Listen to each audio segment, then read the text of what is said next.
April 1st, 2024. That's when I first started working on this video, okay? No, I looked at the date on my first clip again, and it's definitely May 1st. Me not understanding time of side, it's been like a year and a half since I've been working on this video, and I haven't posted a hardcore Nuzlocke on my account for over 2 years. For the 5 interested returning viewers, I'll explain where I've been towards the end of the video, but for now, Pokemon Legends ZA is out, and you would think as an aspiring Poketuber of yesteryear, trying to breathe some life back into my channel, I would be capitalizing on that. But I am, kind of, by playing Pokemon X. Come on, they're in the same region, keep up. So I'm going to be attempting a Pokemon X hardcore Nuzlocke using literal babies. I mean, not literal human babies, but baby Pokemon. Okay, also not literally baby Pokemon, because insanely enough, that's an actual classification, but base stage Pokemon. For a Pokemon to be a valid encounter, it has to be able to evolve, but I cannot evolve it. Have you ever tried to fight a world-ending Leviathan with a Pokemon that has a comparable power level to a ham sandwich? No, I didn't think so. Checkmate, atheists. We start our journey in Kalos by picking the water frog Froakie and naming him Style. I always have a nickname theme for you to guess, and this one is interesting considering the time frame this was recorded over, so guess away, I'll reveal it at some point later. I assemble my early game squad with Wonderland the Bunnelby, Sparks Fly the Pansear, Little Old Me the Azrael, and Red the Litleo, and then it's time to get straight into the first gym. You might think that the first gym should be a breeze, but remember this is a hardcore Nuzlocke, so amongst a laundry list of other roles, I can only catch the first snotty toddler I find on each route, and if they get KO'd, they are gone for good. I will say this baby-only modification should in theory start off pretty easy, but as we get into the mid to late game, the power difference in raw stat totals will start to show itself. It's already time to ascend through the Pokemon League by taking on the first gym, and what's this? I don't understand this feeling. It's like a spirit within me is awakened. I have no clue what this new sensation is, but nope. I remembered. This is the segue to the sponsor segment, so let's get to that. So real talk, if Pokemon The Legend of Zelda and Octopath Traveler had a chaotic little baby and that baby was then raised by the Greek gods themselves, that baby would be Alestral's Awaken. Alestral's Awaken is a 2.5 dimension monster catching RPG coming to PC and Nintendo Switch that is absolutely dripping with potential, much like your Nectar of the Gods. You will uncover the mysteries of the Titan War, explore ruined temples, bond with elemental spirits, and the divines like Zeus and Poseidon exist and want to square up with you. There are over 100 Alestrals across 8 different elements: earth, fire, water, thunder, wind, frost, solar, and lunar. Solar is the best spirit, and you can Nexus or ascend into new forms during your adventure, ascending being kind of like evolution and Nexusing being a form swap into a different spirit. Battles use this really innovative spirit point system where your health and energy are the same bar, so every attack is literally a balancing maneuver between offense and defense, which unsurprisingly is my exact vibe. Also, as if this game wasn't already catered specifically to me, it's going to have challenge modes just programmed into the actual game. Permadeath, encounter limiting, level caps, monotype runs, and randomizers will all be things that you can just do, and that rips. Now listen, this is a limited time Kickstarter. You can back Alestral's Awakened right now until November 7th, which the time this video goes up, I think you'll only have a few more days to get in and snag some of the insane rewards. We're talking alpha and beta access, exclusive in-game unlocks, collector promo packs, and add-ons. Side note, these packs will almost certainly be insane value. I would highly recommend you pick them up. But all of that aside, Alestrals truly is one of those rare passion projects that feels like a love letter to monster catching fans who grew up but never stopped loving the genre. Alestrals as a brand has a ton of heart, and I know this game is going to live up to that. You simply cannot convince me that this game will not be insanely good and have player-centric design philosophy. You heard all of that, right? So what are you waiting for? Go back Alestral's Awaken today using my link in the description or the pinned comment, because if you wait until the campaign ends, you'll be thinking to yourself, oh no, I should have backed Alestral's Awaken when I was told to. Now I don't get early access and I think I'm gonna have to expend myself. That's brand friendly, right? That's brand friendly language. All right, back to the video. We start the fight against Viola by leading Wonderland into her Surskit. The water bug almost always starts the fight by using Water Sport, which is actually pretty bad for my plan, so I burn turns by using Leer and then Double Slap to keep it alive, but I forget about a potion which lets Surskit get up another Water Sport before going down. Viola sends in her Vivian, and I'm pretty much forced to switch here unless I want my bunny to get trapped in, so I send in Sparks Fly on a tackle and go for an Incinerate, which doesn't do a ton thanks to the effects of Water Sport, but now we're locked in by Infestation.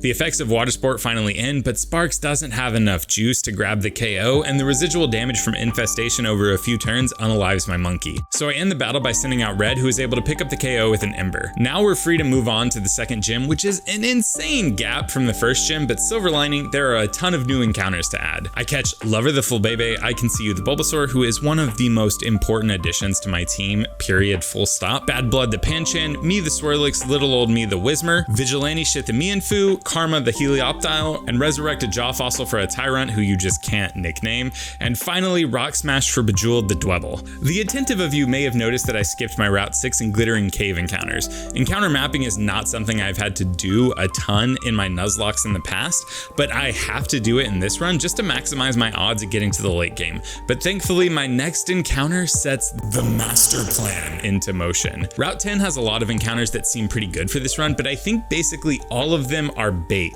By using Sweet Scent from I Can See You, which is the reason that Bulbasaur was one of the most pivotal Pokemon for this run, I can roll for a 60% chance to encounter a Nose Pass. I hit the roll, I catch her and name her the Man. I check her ability and we win the coin flip. This Nose Pass has Magnet Pull, so I head back to Route 6 where basically all of the encounters are terrible to mediocre at best with a very slim chance at hitting a Honedge. That is, unless you have a Pokemon with Magnet Pull at the front of your party. With the Man at front, I have a 50% chance to force an encounter with a Honedge, which once again, I get. So basically, we had to win a couple coin flips here, but we are off to an incredible start for the run. I catch the Honedge and name her Florida because I expect her to be one hell of a drug. Now with an astounding amount of playtime between the first gym and the second, I can finally take on Grant. I lead off with Bad Blood into his Littlefoot and we take a Thunder Wave and get fully paralyzed on the first turn. On the second turn, Takedown knocks Bad Blood to below half, but we break through and a Circle Throw connects, sending the Long Neck to its extinction. Chomper comes out next, so we switch into Vigilante Shit and take a strong Stomp, and on the next turn a Fake Out does just a small chip but flinches, then a Rock Smash does a decent amount, but another Stomp drops my Karate Weasel into the red. I actually rolled Regenerator on my Mienfoo encounter, so I switch out into the Man, who can soak up hits and get off a Thunder Wave. I try to take the Sharptooth out with a Rock Blast, but leave him in the red, which prompts a Hyper Potion. The Man's HP is low, so I send out I Can See You, and with the residual damage of Leech Seed and some lucky full paras and Razor Leafs, I finally send Grant's second Dino to his grave. All things considered, a pretty tough second gym, and it would have been really easy to lose multiple party members here. Its stellar typing aside, one of the main reasons Honedge is so pivotal in this run is the upcoming force fight with Karena, who uses not one, but two Lucario that both know Sword Stance, Power Up Punch, Feint, and Metal Sound. Without a Ghost to blank this fight, it would be so incredibly easy to wipe here, but with a Ghost type, I can just chip my way through the fight without really thinking about it. Outside of Reflection Cave, I get probably the worst encounter we can get in the run in a Chingling, who I named Down Bad because he would definitely be crying at the gym. But inside Reflection Cave, I have my second encounter that is part of the master plan. These shadows on the ceiling in both Glittering and Reflection Cave can be a Pharaoh Seed 15% of the time. So I roll it and we hit the Pharaoh Seed. I catch her and name her Fortnite. It wasn't a huge deal here if we'd gotten the infinitely more common Woobat, since I could still go back to Glittering Cave to get my Metal Seed, but this does open up another useful encounter. Since I caught a Dwebble on Route 9, I can smash rocks in the back room of Glittering Cave and have a guaranteed encounter of an Onix. I catch him and name him I Know Places. Look, Onix is terrible offensively, but honestly most of my Pokemon are until the very late game. But he has good physical bulk and some solid utility that I think makes him the most consistent pickup here. With my team finally picking up some important pieces, I head to Shallower City, where we can pick up the single most useful item of this run, the Eviolite. This item will double the defense and special defense stats of any unevolved Pokemon, closing some of the stat gaps that are otherwise present. Now we have to fight our rival Serena for the privilege of facing the gym leader and unlocking a Mega Bracelet that we won't be able to use, which seems like a fantastic proposition. It's like, I give you my time and effort, and you spit in my face and physically assault my babies. Pokemon babies, please don't demonetize me, YouTube. I lead off with Florida into Serena's Meowstic, and the Discord kitten has no way to do anything meaningful to my sword, so a handful of Shadow Sneaks are enough to pick it off. Absol comes out next, and this Pokemon is pretty problematic. I switch into Vigilante, and a bite hits for a quarter of our health. I decide to do a hit and run with a fake out into a switch into the man for chip damage and regenerator health, and the man paralyzes Absol with a Thunder Wave, but takes too much damage to do anything else. So I go back out into Vigilante, and Force Palm picks up the KO, forcing Serena into her starter, Quilladin. I send out Tyrant on a Needle Arm, which doesn't do a ton, but a second Needle Arm crit drops my Sharptooth to the yellow. I switch into Florida to take a resisted hit, and an Aerial Ace does a ton of damage. Now pause. Being from the future and looking back on this battle, I'm not sure what I was thinking during this next play, because like I said, this whole run has been recorded over a year and a half. The only thing I can think of was XP management. I'm really not sure. Just watch to understand. Yep. In a completely safe position, I swapped into Mienfoo, who just dies to a Needle Arm. That was a good play. Good play past me. Florida comes back in and picks up the KO like she should have in the first place.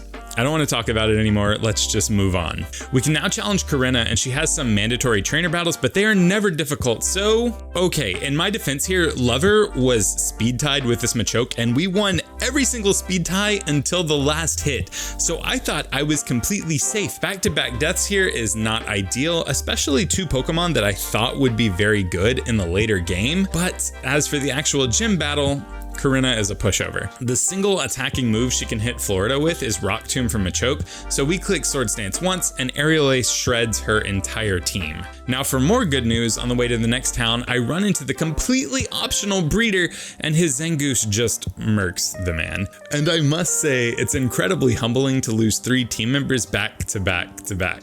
Don't get me wrong, the man had already served their true purpose with Magnet Pull, but it was still a solid defensive Pokemon with some future utility options. It's tough out here in these Parisian streets for babies. I also grabbed the Good Rod, which lets me fish up August the Remoraid and downbad the Clamperl. It's also at this point in the scripting process, not the gaming process, where I realized that I have used the same nickname for multiple Pokemon. I think by the end of this, I have 2 Little Ol' Me's and 3 Down Bads or something like that. I think I also have 2 Willows by the end, spoiler alert for future nicknames. And you can either blame this on my recording sessions being so spread out over a year and a half, like I stated, or the alternative, and what my money is on, is that I am ancient. To back that up, the other day, one of my students came up to me to tell me something, and my response was, "That tracks." She started giggling and told me that she loved hearing older people use sayings she doesn't know. So now I am in the process of moving to a retirement home.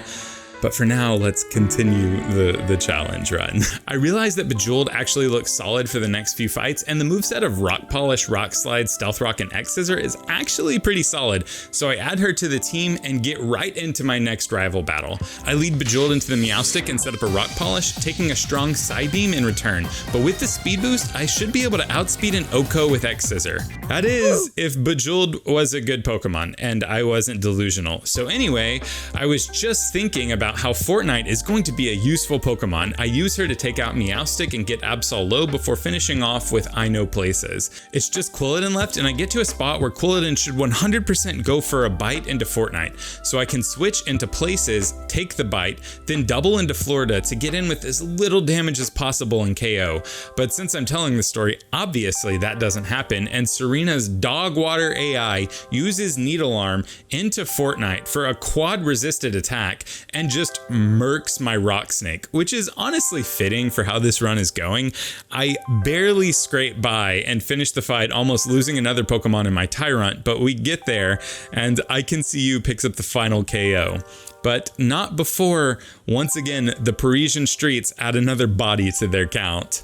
The good news is the next gym leader is the Grass Dude, who I am 90% sure that most people cannot name from memory, and between Florida's Aerial Aces and Fortnite's Curse plus Gyro Ball combination, this badge is incredibly free. Also, is it Gyro Ball or Euro Ball? The world may never know. On Route 13, I catch a Trapinch and name her Say Don't Go, and now it's time to take on the power plant. There are a few complex battles here, but nothing overly oppressive. I also double back to fish for a Tentacle and Shallower City, who I named Clean, but I don't expect them to be particularly useful in the next gym battle versus Clement. Speaking of, this gym fight looks pretty bleak. I have a Trapinch now to use as a ground type, but I was really banking on having Onix for this fight, because the bulk with Eviolite plus the utility would have been insane here. I have some okay resists, but nothing that is going to outpace and one-shot Heliolisk or make this fight any easier. I lead off with Say Don't Go into a Mulga and go for a Rock Tomb on the first turn, which hits really hard and puts the rodent in the low yellow. So I know a potion is coming next and switch into Tyrant. I click Rock Polish, which should give me the ability to outpace Clement's entire team, but I'm really just selling here because Emolga goes for Volt Switch and sends in Magneton. I know in my heart a Mirror Shot will kill from this range, and I forget to factor in Magneton's sturdy ability, so there is no way for me to take it out in one shot. Having wasted a turn, I switch into Fortnite, who eats a Mirror Shot and chip it down with Rock Smash to break Sturdy as Magneton sets up an electric field. I decide to stay in and get some more chip damage off, but the electric terrain is pulling so much weight here as a Thunderbolt does an insane amount of damage and gets a paralysis, and I get fully paralyzed. Options are not great here, but I can switch into Say Don't Go for the immunity on the next turn and just barely live a Mirror Shot to go for a dig.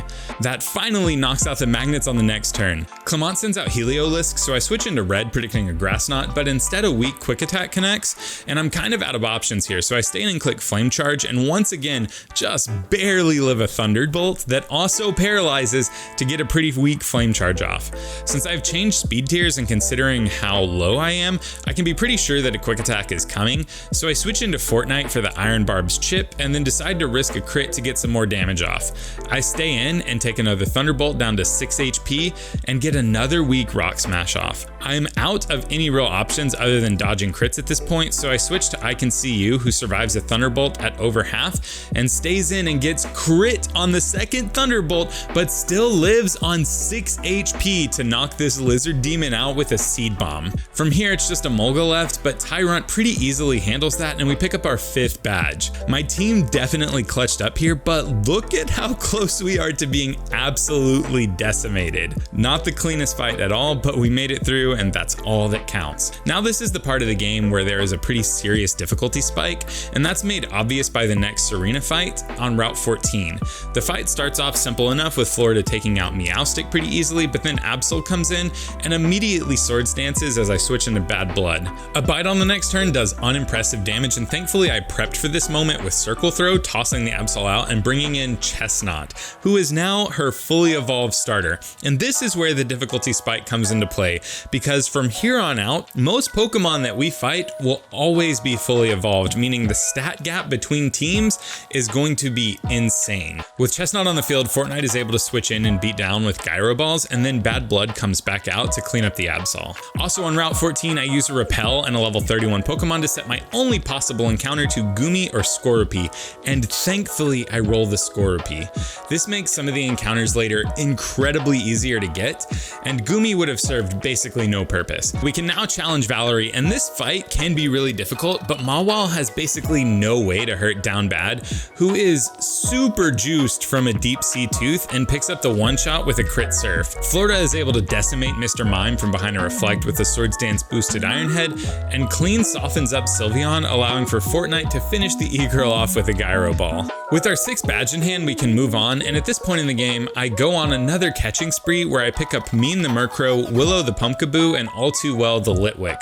And then on the way to Anastar City, we use Repel strats once again to guarantee an encounter with a Sneasel. We catch her her and name her Cruel Summer. In a vacuum, you might think that Sneasel is game-breaking because of her speed and attack stats, but she learns absolutely zero good physical stab attacks by level up and has no options for those moves as TMs either. Sneasel's best ice type attack will always be Ice Shard, and her best dark type attack will always be Beat Up. Those both have their uses, sure, but they are a far cry from the boost in power that a Sneasel would give in a newer generation game.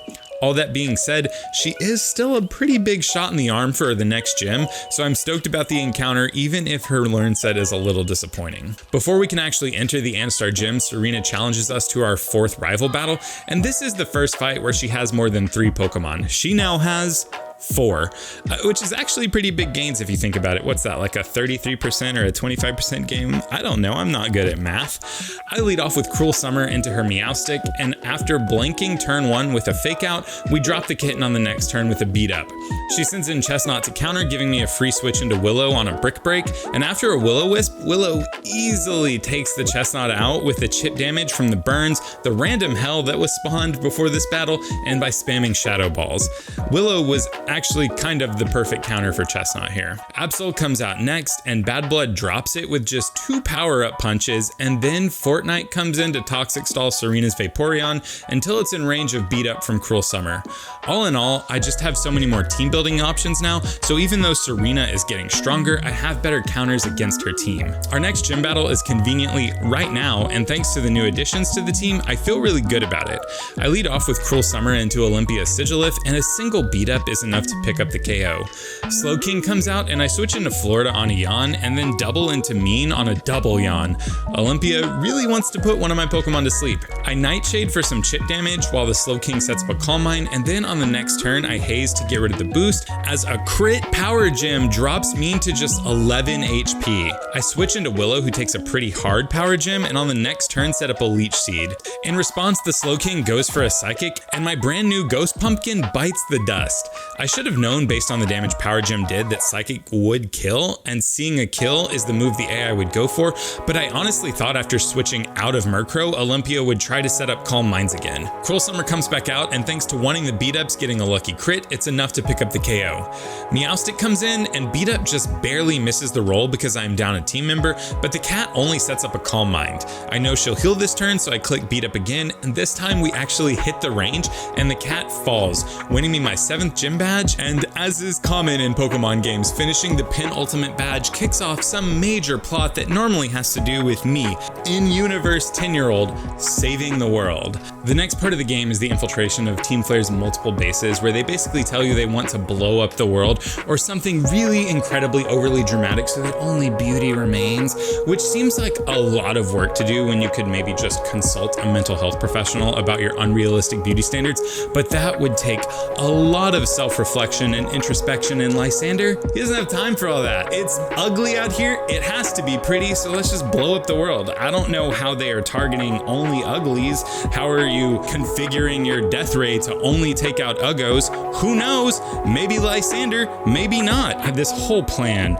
is just insane when like therapy is, you know, pretty accessible, and I have to imagine incredibly accessible in Europe, right? Like, don't they have like universal healthcare over there? Anyway, so we have to fight Lysander 3 times. Each time he gets progressively stronger. For the first fight, I land on the absolutely insane strategy of setting up me in front of Lysander's Mienfoo by getting to +6 defense with Cotton Guard and then setting up Calm Minds to make Draining Kiss hit reasonably hard. I also use Wish to keep my health topped off in between setting up, and the Mienfoo, Gyarados, and Murkrow all go down to this strategy, which is honestly incredibly surprising. Me even lived a critical hit Iron Head from the Gyarados at one point, and then Down Bad is able to take out the Pyroar with a Surf. This insane strategy kind of worked, and I thought it was pretty cool. In probably a solid 45% of runs that would not work, but it worked in this one, and that's all that matters. We're winning coin flips, baby. The rest of the base is pretty uneventful, except there is one fight where I absolutely have to make a sack, and it's against this dude. I have no clue how to pronounce his name. I'm gonna call him Xerox because that's close enough for me. He has a Malamar who does the whole contrary superpower thing, and because of the coverage and typing, I need to pick a sack in this fight to get into Cruel Summer for free. So see you later. Down Bad the Chingling, not Down Bad the Clamperl. Down Bad the Clamperl is still useful. Down Bad the Chingling has never once been useful. So with that death, I can swap into Cruel Summer to take out the Malamar with a quad effective X Scissor, and we can move on to the next 2 Lysander fights. For the second fight, I land on a much more reasonable strategy of baiting a high jump kick from the Mienshao on turn 1 and pivoting into Florida, who can take the weakened Karate Weasel out with an Iron Head, bringing out Pyroar. The Fire Lion is a huge threat to my team, so I swap back and forth between All Too Well and Bad Blood, each baiting Fire Blast and Dark Pulse respectively, until I can safely Parting Shot out with Bad Blood into Fortnite, who walls the Pyroar without any Fire Blast PP, and by setting up a couple curses, I am able to Toxic Stall the Lion, the Witch, and the War Crow. Alright, now hold on, bear with me now. Look, I understand calling Gyarados a witch is tenuous at best, but I already wrote the joke, so what are you gonna do? I'm not gonna hold down the backspace button, delete all of that, and try again. The Lion, the Witch, and the War Crow? That's money. We get ready for the final fight with Lysander, and this one requires a completely different strat. Pump the brakes, hold on, wait a minute. I would actually like to revisit the Lion, the Witch, and the War Crow joke, because now that I've had some time to sit on it and actually think about it and contemplate the joke, it feels like it always should have been the Lion, the Bitch, and the War Crow, because Gyarados is a bitch to take on. The joke was right there. See, this is why you don't take breaks from content creation. It dulls your writing capabilities. Okay, just pretend I got the joke right the first time, and now we'll get back to the final fight with Lysander. The fight starts off similarly with me baiting a high jump kick from Mienshao and KOing with an Iron Head from Florida, and then again I use All Too Well's Flash Fire to absorb the first Fire Blast, but this time, instead of switching back and forth from Bad Blood to All Too Well, I go for a Parting Shot, which almost doesn't work out since Pyroar crits the incoming Fire Blast, but Pancham clutches up and lives on 4. Parting Shot connects, lowering both attacking stats, and I can switch back and forth from All Too Well and Fortnite to burn through Fire Blast PP, and then eventually I land a Toxic with Fortnite to put the Lion on a clock. I switch into Cruel Summer, and because of the reduced attack stat, I always live 2 non-crits to set up 2 Sword Stances, and from here, I can finish off the Lion with a beat up, one-shot the Haunch Crow with an Ice Shard, and even after the Intimidate attack drop, X Scissor is a clean 1-hit KO on Mega Gyarados, who is now part Dark type, thus weak to X Scissor. I was in the tank for a long time figuring out this battle, because in theory, it should have been a really similar fight, but Mega Gyarados by itself really changed the calculus a lot. The only out I saw that wasn't landing a Toxic with Fortnite and sacking off a bunch of dudes or clicking Protect a bunch of times was using Cruel Summer's great speed and attack stat to hit with a super effective move. But that entire plan fell apart if Pyroar ever crit one of its hyper voices. Thankfully, it didn't. So we beat Lysander for the final time, and it's permanent this time because I'm 90% sure that when we leave the Team Flare base to escape, he stays behind and just dies. Which once again is really very dramatic because he lives in Europe. He definitely had access to therapy. But no, again, just big boom lasers. Now that we have diverted a world-ending crisis, it's time to get back to more pressing matters like catching a few extra Pokemon who serve very little purpose, or beating up Professor Handsome Plant. But most importantly, pressing forward to collect the final gym badge. I could care less about the fate of the world, I just want my team of toddlers to be Pokemon League champions. On Route 19, I can do a Horde encounter, and since I've already caught a Scoropy, the only eligible encounter here is the incredibly powerful Gligar. And in an insane moment of luck, I actually managed to encounter a full odds shiny with the Horde method. It's not technically full odds since I had 5 rolls at it, but you understand what I mean here. I catch him and name him Cancelled. Gligar is one of 2 incredibly powerful Pokemon that are guaranteed here at the end of the game and form an insane offensive and defensive duo. They're what I would consider rewards for making it this far. We'll catch the other one here in a little bit, but bonus points if you can already guess what it is. To access the final city and final gym badge, we have to fight all 3 of our secondary rivals on this bridge, and it's actually a pretty difficult encounter.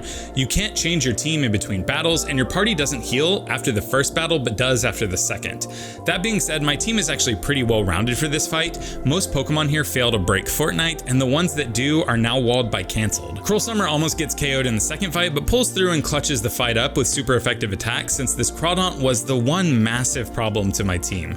Otherwise, the fights go pretty smoothly. With the next area unlocked, I can immediately rush to my next encounter that I was alluding to before, which will be a lock for my Elite Four team. And we can access this Pokemon by just running around for normal encounters on Route 21, where the only legal Pokemon we can catch here is a Scyther. Technically could have ran into a horde of Swablu here, so I guess this encounter wasn't a guarantee like it was for Gligar, but we dodged that and got what we wanted. I catch her and name her Ophelia. Also, I realize I haven't talked about abilities a ton this run, but Ophelia has Technician, which feels well worth mentioning because it will make her Aerial Aces pretty devastating into anything that doesn't resist it. After this, I do a quick jaunt through Route 20 to the Pokemon Village, and I find the gym leader who has abandoned his post.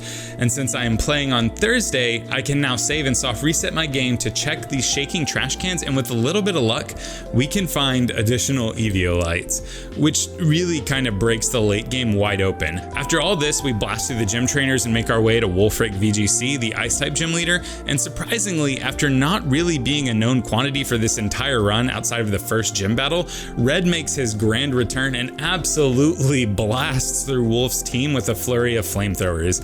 GG easy, Wolfman. We've collected all 8 badges and can now enter Victory Road to get our final encounter, a Lickitung. For this encounter, I break my nickname theme, which if you haven't guessed by now is Taylor Swift songs, which is funny because when I started this run, the most recent album was Midnight, and now that I'm ending this run, 2 additional albums in the Tortured Poets department and The Life of a Showgirl have been released. So just adding a ton of new songs and nickname options for my Pokemon. But I break my nickname theme here because in this new album, apparently Taylor Swift has this song and it's her beef with Charlie XCX, and I honestly couldn't care less. I think they're both fantastic artists, but I really love the album Brat. So yeah, I just decided to name Lickitung 360, mostly because Sympathy as a Knife wouldn't fit. Lickitung is super bulky, and with an Eviolite will be a solid defensive piece with multiple coverage options should I need them. In the middle of Victory Road, we have to fight Serena one final time, and this fight could serve as a PSA for how utterly broken Scyther is in a run like this, because I lead Ophelia and she just clicks buttons and runs through Serena's entire team. The rest of Victory Road is a breeze, and now I have to settle on a final team for the Elite Four. I know I want to build around the core of Scyther and Gligar, which gives me a big ice weakness from the jump. Thankfully, there are only 2 Pokemon in the Elite Four with ice-type attacks, so we can get around that pretty easily. I've set up my box in a sort of tier list structure where mons that I thought would be most useful are towards the top, and Pokemon that would have almost no use are on the bottom row. But ultimately, I decided to fill out the rest of my team with Florida, Fortnite, Bad Blood, and the newly added 360. I think defensively, we're in a good spot against every team except maybe Malva, and offensively, I think 360 fills any gaps that we have because his coverage is absolutely insane. So it's time to take on the league. I start off by facing Wickstrom because I actually want to soak up some experience before doing the harder fights, and I think Wickstrom is the easiest of the bunch. Cancel is able to blast through his actual set of keys, who thankfully does not set up a layer of spikes, and then 360 comes in on the Scissor, and I have set up his moveset to be Rest, Sleep Talk, Flamethrower, and Fire Blast, a theme that will be common in the Elite Four as a way to have a bulky attacking option available at all points. Eventually, Flamethrower is do enough to melt the Metal Bug, and Cancelled comes back in to pick up the other 2 KOs, putting us off to a great start. Now we take on Seabold, and this time I lead with Ophelia into his Gun Shrimp. I set up 2 Sword Stances and then knock the shrimp out with an Aerial Ace. Then Barbicle comes out, and I'm not sure why, but I really thought the Elite Four members wouldn't go into their ace so quickly, so that's on me for misunderstanding the switch logic. Ophelia has nothing to touch the Barbicle, even at +4, so I send in Florida, who goes ban for ban with the Barbicle using Sacred Sword. Eventually, Florida gets low, and I'm positive this Barnacle isn't in range of a Shadow Sneak, so I pivot into Fortnite both for the Iron Barbs chip and to beta Cross Chop so I can double out into Cancelled and take on the Barnacle with an Earthquake. Gyarados comes out, and my answer is always 360, who I have Cout to live 2 +1 waterfalls and be able to 2-shot back with Thunderbolt. But the second waterfall flinches, forcing me to pivot my entire strategy. I switch into Fortnite, whose Iron Barb chip takes the Gyarados into low red, then double into Ophelia on a predicted Earthquake for the immunity, then triple back into Fortnite for the Iron Barb's KO. Starmie comes out last, and I can go on to Ophelia, click Roost to make sure that nothing bad happens, and then take the Starfish out with an X-Scissor. That fight went a little off the rails, but it still worked out really well in my favor. 2 to go. Next, I decide I've soaked up enough XP to take on Malva, but before we get into the fight, please explain to me how this Elite Four room is not a massive OSHA violation. Do they not have some Pokemon equivalent to the Occupational Safety and Health Administration? Because I'm pretty sure this is a massive safety and health hazard. Safety because of all the open flame, and health because I've heard, and I'm not an expert so I could be wrong, but I think it's normally considered pretty unhealthy to die. Just screams corruption to me. It makes sense that Malva is the one Elite Four member who is part of Team Flare. I lead off with Cancelled into Pyroar and take close to nothing from a Hyper Voice. The combination of Rock Slide and Earthquake take the Lion down with little struggle, and both the incoming Talonflame and Torkoal also go down easily to Cancelled's coverage, while getting dealt minimal damage thanks to Eviolite boosted bulk, and then Roost to heal off any real damage done to me. The real threat of Malva's team, Chandelure, comes out, and she leads with a Confuse Ray, which causes Cancel to hit itself in confusion not once, but twice in a row, forcing me to switch to 360, who I've set up with Surf and Rock Slide to complement the Restock set. And after a ton of back and forth, I get kind of nowhere. Nothing really changes in this fight, so I switch into Bad Blood and use Parting Shot to get back into Cancelled, who again gets confused, but this time breaks through and scores the KO with an Earthquake, leaving only one Elite Four member left before the most difficult fight of the run. Quick aside, and this is just me not remembering how Pokemon works, I added Surf to 360 as you saw, without thinking about how you can't remove HMs from Pokemon in the older generations. It's been so long that I forgot that was a mechanic. So Surf is stuck on 360 for the rest of the run. It's really bad against Drasna, but it's not terrible against Diantha. It is what it is at this point. Starting the fight off against Drasna, I lead with Bad Blood into her Dragalge and just click Parting Shot on the first turn. It was pretty impossible to find a perfect counter to this dragon, but lowering its damage output is a great start. I send out Cancelled and Earthquake falls just short of KOing, but the incoming Surf does little damage. So we end up in a win-win situation where Drasna uses all her super restores and a Rock Slide plus Earthquake combo grab the KO. Altaria comes out and I start with Rock Slide, but realize this is probably a good point to set up for the rest of the fight since Altaria is far and away the weakest link of Drasna's team. So I U-turn into Ophelia and click Sword Stance in between an unreasonable number of Sings landing and putting us to sleep, but eventually we wake up and Aerial Ace just deals with the rest of Drasna's team one at a time. With that rather anticlimactic penultimate battle out of the way, it's time to see if the babies and admittedly newly acquired teenagers can beat the champion Diantha. I lead off with Ophelia, who can easily one-shot Hawlucha with an Aerial Ace, and Diantha sends out one of her offensive Juggernauts and Tyrantrum. I U-turn into Florida to take the incoming Head Smash, and then double once again into Cancelled, who is able to take the Crunch and then KO with a combination of Earthquake and Head Smash recoil. Auroras comes out, prompting a switch into Bad Blood, who is able to fight through the Reflect the Dino sets up with Sky Uppercuts, giving Panchan a champion fight knockout. Diantha sends in Goodra, so I send in Fortnite to take the incoming Dragon Pulse, and afterwards I switch into 360 to tank the Fire Blast and click Ice Beam to gauge both my damage and her damage with Focus Blast. Ice Beam connects, doing a reasonable amount, but the Focus Blast misses.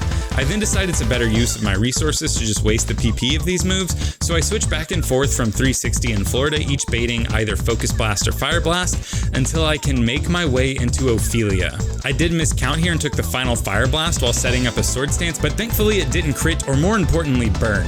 I think we would live a crit here, but the burn would have been tragic.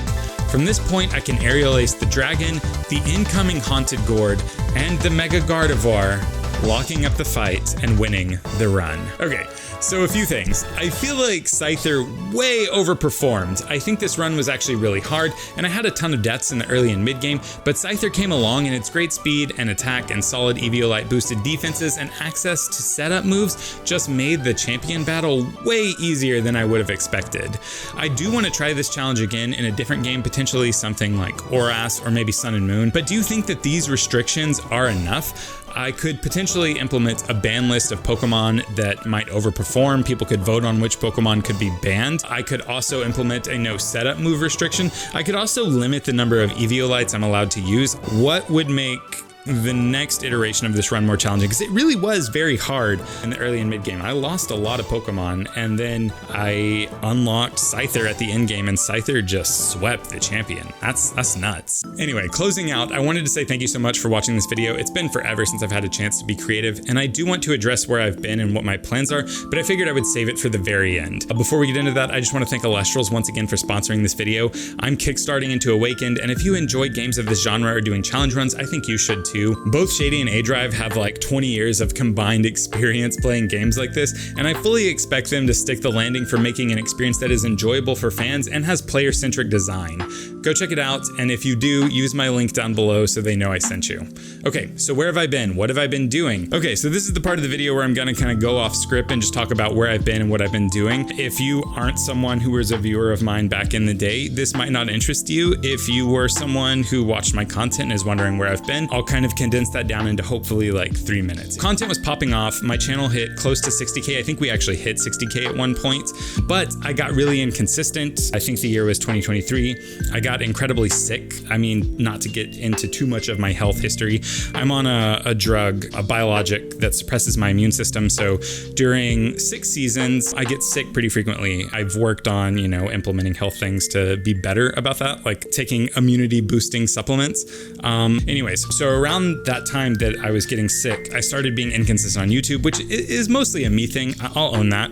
I could have, worked through the sick and posted videos. It was my job at the time, so I probably should have. I think if I would have done that, I could have still been in a really good spot because my content was doing well. I was making decent money doing it. But we put my first daughter, Olivia, in daycare, and once the content was inconsistent, the money was inconsistent, and we needed income. So I got a job with a company doing social media. And once I was doing that, I was then creating all the time for my job and managing their socials, which took a lot of my creative drive away. And it also took a lot of time. After about a year there, I got laid off, which was a bummer, but honestly, kind of fine. I felt pretty underutilized and directionless at the end of my time there, but the company was great. They were great people. They paid me actually very well for what I was doing. I just feel like I probably could have been utilized in a better capacity. And I got laid off. It wasn't, at least I don't think it was a performance issue. I think I was actually doing pretty decently by all metrics, like growing their social channels, but I got laid off, I think because a competitor had just started really ramping up aggressively and taking up more of the space. So they had to cut the extras, and I was definitely an extra. So anyways, no bad feelings towards them. After getting laid off there, I went back to high school. If you are a super old In Vivid Color subscriber, you'll know that I used to be a high school teacher for 5 years. I taught AV production. So I got a job at another high school teaching AV production, and I love it. But if you're a teacher, or anybody or have anyone in your family that's a teacher, it takes a lot of time. It takes a lot of mental energy, and honestly, a lot of your soul. Not in a bad way. You just have to put a lot of yourself into these kids, your students, to make them produce something valuable. We also recently welcomed our second daughter, Piper, into our family, so it's just been busy. I've had 3 surgeries, each with different recovery windows, since the last full challenge run I posted, which has nothing to do with my absence, but I think it's just an insane number. Why do I keep having surgery? I could not tell you. Anyway, my goals moving forward would be 1 video every other month starting off, eventually working up to every month as I figure out how consistent I can be. Content should uptick considerably in the summer, which would be for me from the end of May to the beginning of August. Maybe streaming. I don't know. The new Digimon game is gas. If people would watch me stream that, I would play that. I would play Pokemon challenge runs. But the thing is, I can really only stream on maybe Friday, Saturday, Sunday, those evenings. And I probably wouldn't stream all 3, and it wouldn't be for long. So if I did stream, it would be maybe 4 to 6 hours a week tops. I just don't have the time during the week right now. In the summer, I will, but on the weekends, I have time, but I still have to, do stuff with my family. So it would come at the cost of late evenings. Other than that, you can bet once Alestral's Awaken comes out, I'll be doing challenge runs as soon as possible. My ultimate goal with this channel is still to hit 100K. So even if it moves slow at first, I think we can get back into a growth season with just a little consistency and some innovation. So ask any questions in the comments. I'll be there chatting for the first week or so after this is uploaded. Okay, that's it. Thanks for watching, and especially if you stuck around to watch me ramble, double thanks.